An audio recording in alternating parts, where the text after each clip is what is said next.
প্রকৃতির তাণ্ডবের সামনে মানুষ তখন অসহায়। চারপাশে ভূমিকম্পের আতঙ্ক, চিৎকার আর মৃত্যু ভয়। কিন্তু সেই ভয়ঙ্কর মুহূর্তেও এক দাদির কাছে সবচেয়ে বড় চিন্তা ছিল তার ছোট্ট নাতিকে নিয়ে।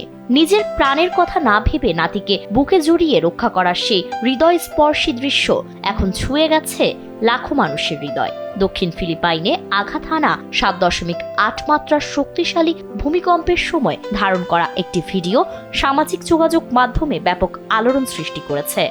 ভাইরাল হওয়া সেই ভিডিওতে দেখা যায় প্রবল কম্পনে মাটি কেঁপে উঠতেই বৃদ্ধা নারী মুহূর্তের মধ্যে নাতিকে নিজের বুকে টেনে নেন। চারদিকে যখন আতঙ্ক ছড়িয়ে পড়ছে তখন তিনি নিজের শরীর দিয়ে শিশুটিকে আঘাতের হাত থেকে রক্ষা করার চেষ্টা করেন।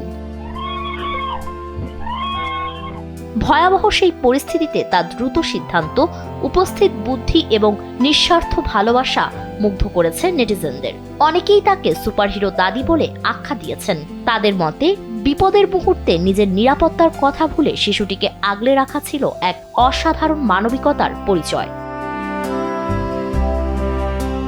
এনডিটিভির এক প্রতিবেদন থেকে জানা গেছে, সোমবার ভোরে ফিলিপাইনের সারাঙ্গানি প্রদেশের উপকূল থেকে প্রায় 20 কিলোমিটার দূরে আঘাত হানে শক্তিশালী এই ভূমিকম্প।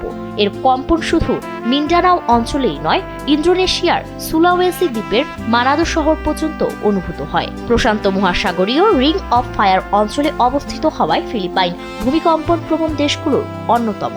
তবুও সাম্প্রতিক এই ভূমিকম্পের ভয়াবহতা নতুন করে আতঙ্ক ছড়িয়ে দিয়েছে দেশ জুড়ে। জানা গেছে এই দুর্যোগে এখন পর্যন্ত 37 জন নিহত হয়েছেন এবং আহত হয়েছেন কয়েকশো মানুষ। তবে ধ্বংসস্তূপ, কান্না আর মৃত্যুর খবরের মাঝেও এক দাদির ভালোবাসার এই দৃশ্য যেন মানবতার এক উজ্জ্বল প্রতীক হয়ে উঠেছে। কারণ পৃথিবীর সব ভয়, সব বিপদ আর সব দুর্যোগের ঊর্ধ্বে একজন দাদি বা মায়ের কাছে সন্তানের নিরাপত্তাই সবচেয়ে বড়। আর সেই কারণেই নেটিজেনরা বলছেন, সব সুপারহিরোরা ক্যাপ পরে না, কিছু হিরো শুধু ভালোবাসা দিয়ে আগলে রাখেন প্রিয় মানুষকে। ফারিন রহমান প্রীতি, কালবেলা।